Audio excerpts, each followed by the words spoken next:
It was always undeniably inevitable that this was going to be the biggest game of the season up to this point. The Blackout, with all eyes on Stillwater, Oklahoma, Friday night. No matter what happens, there are some inevitable impossibilities that make this even more intriguing. You are Locked On Oklahoma State, your daily podcast on the Oklahoma State Cowboys, part of the Locked On Podcast Network, your team every day.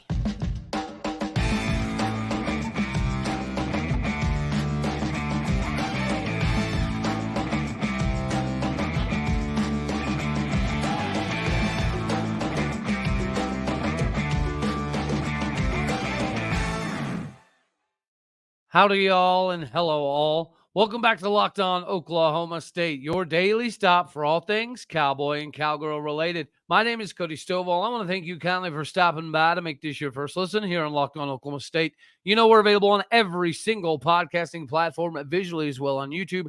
Find me on Twitter at AllDayOfState. Today, we're partially brought to you by LinkedIn. LinkedIn Jobs is the best place that you can find the most qualified candidates for your position. Speaking of finding qualified candidates for segment one, guys, number one has to be that no matter what happens, there are some inevitabilities here that make this pretty fun, right? Like, for starters, it's impossible to lose the uniform battle in this one. I have no doubt we're going to roll out something absolutely epic and amazing for this blackout occasion, which we don't do all that often. I mean, it's fairly new for Oklahoma State to do blackouts. For a long time, when other places were doing them, we refused to do them because we're all about rocking America's brightest orange, which I agree with. But of course, the tendency to get behind these blackouts is it's out there, right? It's fun. So it's going to make this atmosphere a little bit different. And the fact that we're going to have all eyes on it being the late Friday night game. You know, say what you will about playing on Thursday, Fridays, right? It may not be the funnest thing in the world, but nonetheless, it does give you more exposure, more eyeballs. So as long as we come out rock and roll in the hottest uniforms in the Big 12, which I have no doubt that we will, to go with this blackout, that means the atmosphere is going to be pretty fun. It's going to make it to where the experience of Bullet coming out of the tunnel each and every time is going to make it, you know, a little bit more fun. And when our back's against the wall, no matter what we have to say about Gundy, right? I think the fastball being gone thing, it is what it is. But regardless, I still want to see Gundy come out and fight. This is an opportunity to do so. This is going to be an expression of how the players have prepared this week and kind of where our head is at. It's impossible, again, not to lose the uniform battle on this one. It's also not impossible not to get fired up for what this defense can do. If there's ever going to be a moment, right, a passing of the guard, passing of the torch, and let's say it's to go to Bryan Nardo, and that were to begin now, it'd be nice to see a little bit of that. It'd be nice to see Bryan Nardo have the ability to make adjustments, because say what we want about Derek Mason last year, the defensive performance obviously wasn't great, but his second half adjustments, especially in the latter half of the season, was pretty impressive. Bryan Nardo did a lot early on, I guess you could say, especially with the rotational aspect. Well, as we're going to talk about in the segment two with Lyric Rawls and some of the guys that have been a necessity to get into the rotation, it's going to mean even more so now. It's impossible to hate K-State.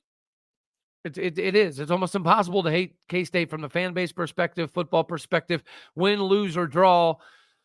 At the end of this, right, nobody's going to, absolutely hate K-State. I would say probably the latter. If K-State were, in fact, to get this W in Stillwater, most Oklahoma State fans would root for them to make a repeat of what they did last season, or at least to go quite a ways, because what people don't want to see is Red River round 2 for the Big 12 title game. Another impossibility is I find it impossible for us not to play a more inspired brand of football than we did last year, which obviously allowed K-State to take us behind the woodshed and knock us around quite a bit. Last season, how ironic is it that this game is the one that kind of proved that the wheels had already kind of started to fall off, and this is where the axle snapped in half, and we knew we had major problems. It is ironic that we're in a precarious situation right now, but when we have the opportunity to flip it the other way, we have the opportunity to regalvanize that axle that was broken against Kansas State in Manhattan close to this time last season. So this effect it could have leads me to believe that, again, it's an impossibility that we don't play a little bit more fired up, a little bit more inspired. I think it's impossible to lose the kicking battle if it were, in fact, to get to that. So that'll be a fun stat to keep track of. It'll be impossible not to root for the battle of Brennan Presley versus Phillip Brooks. Phillip Brooks does exactly what Brennan Presley can do, even in the return department. You could argue this season, Phillip Brooks obviously has, been a little bit more of a weapon that they found ways to utilize. So it'll be pretty interesting to see what Brennan Presley is able to do. They can't guard everybody. It's impossible not to get fired up for some of the things that Ollie Gordon are going to be able to do.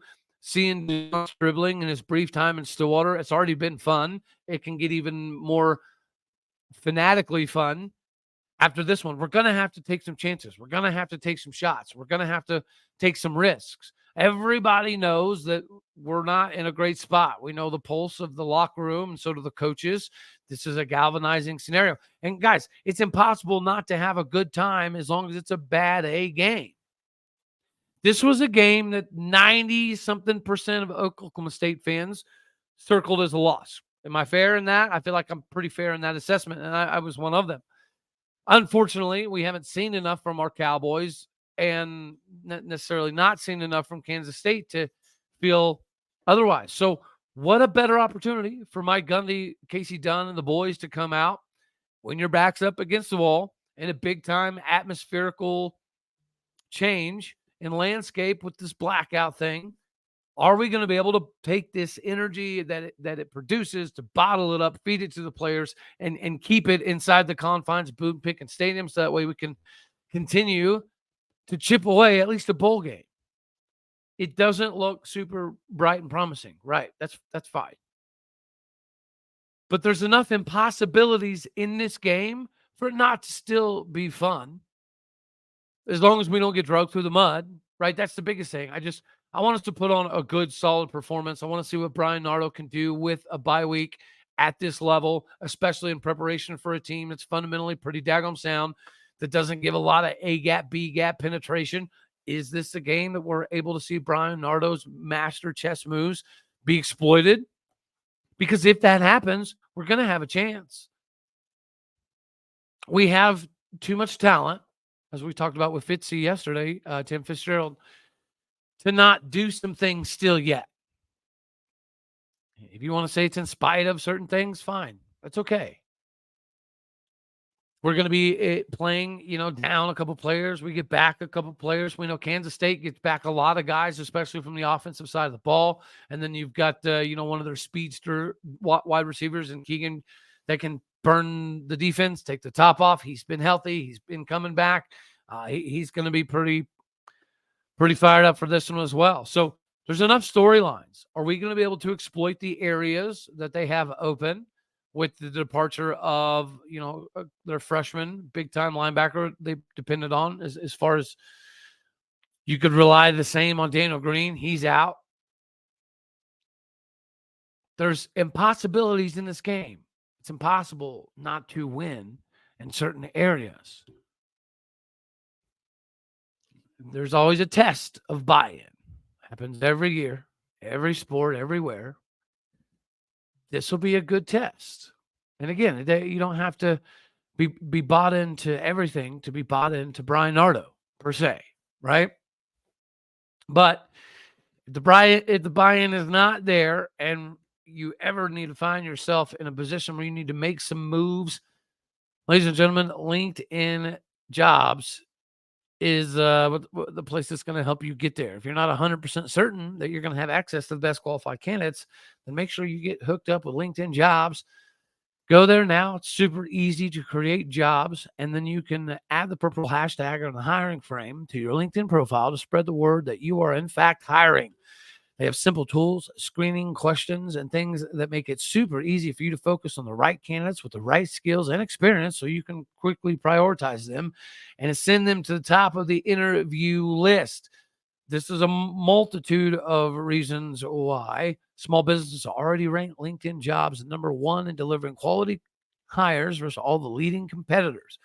LinkedIn Jobs helps you find the qualified candidates you want to talk to faster.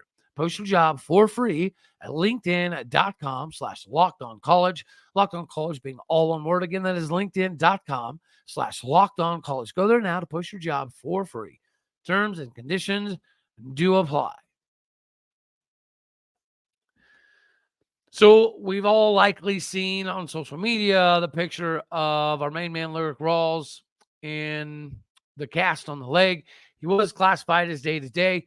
I know a lot of us had some concern with all the Trey Rucker stuff, but as Gundy's even come out and said previously, he's not suspended.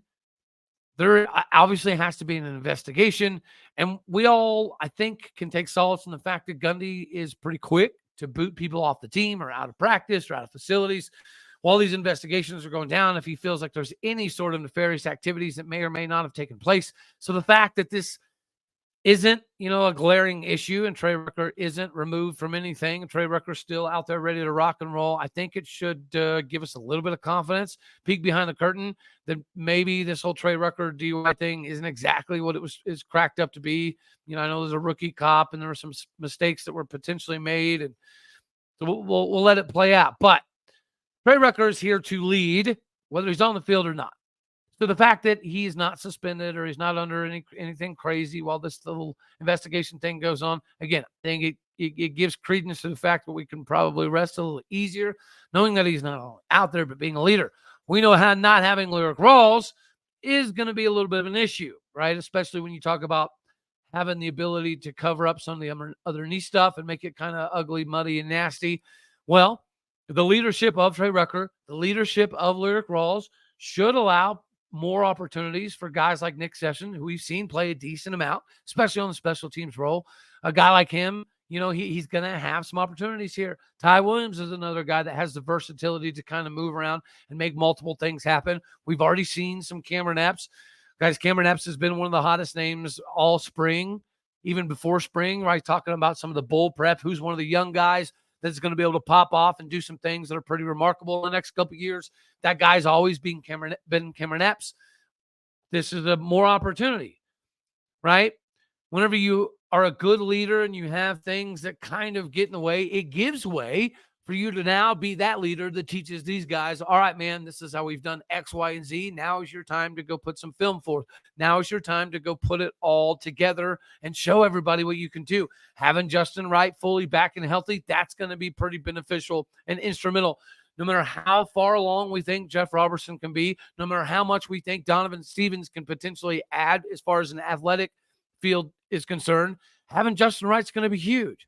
Having some of the maturity of Xavier Benson in these situations, coupled with the Justin Wright, seeing the emergence of Nick Martin. We have some guys coming back defensively as well that should help, even if, the news of Lyric Rawls isn't the best in the world. But Lyric still has a lot of things to play for. Lyric still has a lot of capabilities. We've seen a decent sample size of things that he can do.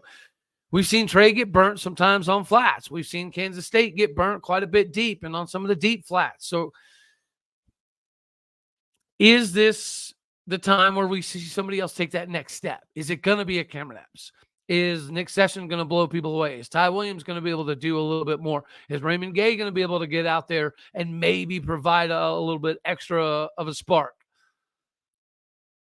We're at that juncture of the season where injuries typically catch up, right? And let's face it, K-State, they use their bye week to their advantage, not only just to get some guys back healthy that they needed, but getting the young guys more prepared, which is, again, why I think we'll see a little bit more of some guys like an Avery Johnson.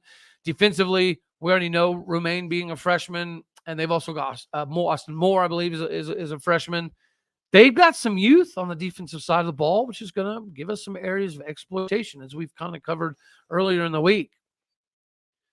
But the leadership of Lyric Rawls should give way to some of these guys now making that next step. Donovan Stevens has done enough. Nick Sessions has done enough. Is this the Cam Epps moment? Is this one of their moments? Is Ty Williams going to kind of plant his flag in the ground. That's what's beautiful about the depth that we do have at the safety position. Now's where we have to see it. Is Bryan Nardo out here playing chess?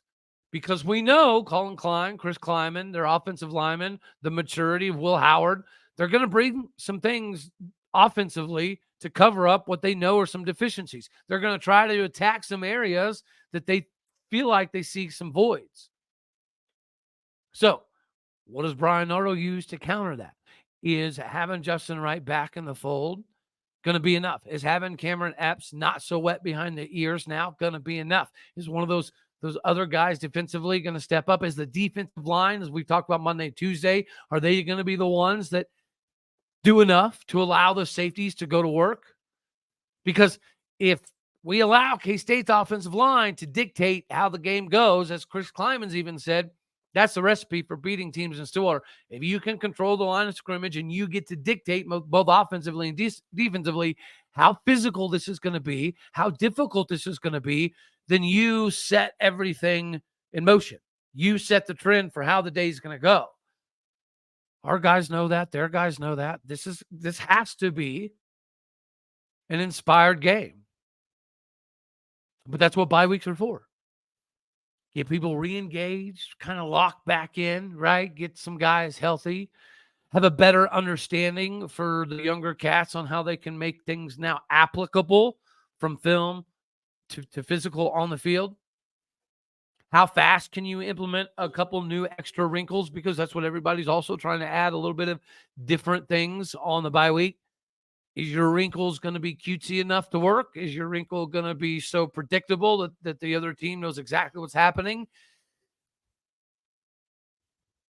The bye weeks. That's where you get to see from a coach's perspective who's playing chess, who's playing checkers. What game plan is rolled out? What do you have scripted to take advantage of deficiencies? And on the other side of the field, obviously, what have they done to mask these deficiencies, knowing that you're going to try to prepare to hit them? The leadership and depth now has to show forth. On the defensive side of the ball, again, this is a good opportunity for Bryan Nardo to say, I'll grab this daggone flag and run with it. Jim Knowles had to do it. Derek Mason had to do it, especially a lot of the times in the second half. Is this Bryan Nardo's time to at least kind of show what I think all of us still believe, right? I think most of us are still pretty dialed into the fact that the buy-in for Bryan Nardo is that good. So there's a reason behind it. We need to get behind it, and we need to see a little bit of it. This blackout game, speaking of blackouts or black eyes, if you bet some stuff in the past and you might want to wash it down, now's your opportunity, guys. Okay? Even if it's not college, if it's the NFL action, that's okay. NFL's been pretty hot and heavy here for enough time for you to snap into the action with FanDuel, America's #1 sports book. Guys, right now, new customers are getting $200 back in bonus bets, guaranteed, when you just place a $5 bet.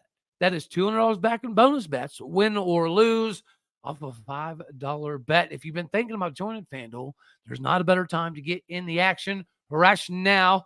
The app is safe, secure, super easy to use. You can bet on a wide range of things: player props, money lines, point spread, overs, unders, futures, Heismans, who's going to win the Super Bowl, and whatever your heart desires, almost everything in between. So go to FanDuel.com/lockedon to kick off this NFL season for you. Again, go to FanDuel.com/lockedon and kick off this season the right way for your pocketbook. Go to FanDuel, official sportsbook partner of the NFL. That's the right ticket. The right ticket when it comes to picking the right teams and doing the right things. We're about to hammer that home. But real quick, ladies and gentlemen, we got to give a shout out, okay? Softball has the unique ability to do some stuff in fall, and it'd be like legitimate games where you get depth in. And we can talk all day about losing Kelly Maxwell and how much that hurts. And Of course, Ivy Rosenberry looks pretty daggone good. Kyra Aycock, she struggled a little bit starting off, but obviously she's going to settle in. Thankfully, the freshman All-American everything, Katie Cooch, seems to be, from what I've been hearing, she's as advertised. She's going to be the strikeout pitcher of the staff. There seems to be a little bit of confidence in some people, some old school warriors coming back and adding some stuff. Michaela Warwick, you can call her that now. Scotland David continues ACL after ACL after ACL after injury to come back and be not only a positive role model, but a productive centerpiece in what we're trying to do. We jumped out to an 8-0 lead the other day, capped it off in the 8th with 4 more in the 10th. From what I'm gathering, it's very comparable to last year's squad. Now, take that for whatever it's worth, right? It could be a good thing, could be a bad thing, because, guys, we were rolling last year, right? Like number 2 in the country for most of the season, and we clearly looked like it for a good chunk of the season, and then things happened. And it just, maybe we rode Kelly too long. Maybe we didn't have enough pitching depth that we thought we had. You could point to a bunch of things, sure. But all we do know is that it didn't end up in our favor. So, is this exactly what you want? Is this precisely what where you want to be? Well, probably not precisely, but if you look at it, we're not in a bad spot. We're not in a bad spot. So we'll look to do more, and hopefully we see more. All right, now let's cover some of my picks in here. Obviously, unfortunately, it hurts my heart to say we get to start off tonight, ESPN, the Blackout versus K-State, 6:30 Central. Unfortunately, I've got 34-24 the Cats, but we make it fun, we make it entertaining, we make it a game in the Blackout, and that is important, right? Red River. Yeah, I'm going to go with Texas on this because we need Texas to win, because Texas can turn around and lose to somebody else in the Big 12. OU's remaining schedule, I don't see that happening. So Texas has more things ahead of them that can derail them than OU. So we're gonna go for Texas on this one, even though that's a weird thing coming out of the mouth. I'm gonna go ahead and pick the quote unquote upset, if you could even call it that. Mizzou over LSU. Yeah, Mizzou's pretty good, right? This is pretty legit. Maryland is not gonna get it done against Ohio State quite yet. Washington State will beat UCLA. Virginia Tech, Florida State. Give me Florida State. Bama, A&M. It's in Aggie Land. I'm not a big... Aggie Land's a dumpster fire, too. Yeah, I guess give me Bama. Oop-de-doo-doo-doo-doo. Keep scrolling down here. Kentucky, Georgia. It's in Georgia. So give me Georgia. Minnesota, Michigan. Give me Michigan. Arkansas, Ole Miss, give me Ole Miss. Notre Dame, Louisville, give me Notre Dame. Georgia Tech, Miami. Miami's going to trip and fall, but I don't think it's yet. Give me Miami. Taco Recum Tech at Baylor. Give me Texas Tech. They're just a different ball club with Baron Morton. TCU at Iowa State. Give me TCU.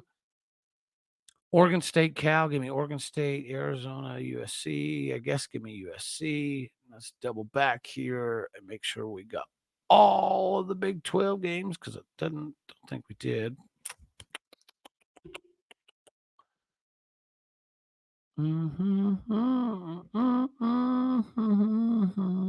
Okay, we got K-State, we got Texas, UCF at KU. Give me KU. Texas Tech, Baylor, TCU, Iowa State. Got it. All right, cool. Yeah, Horny Frogs, Red Raiders, Jayhawks, Longhorns, and the Purple Power Cats. All righty, y'all.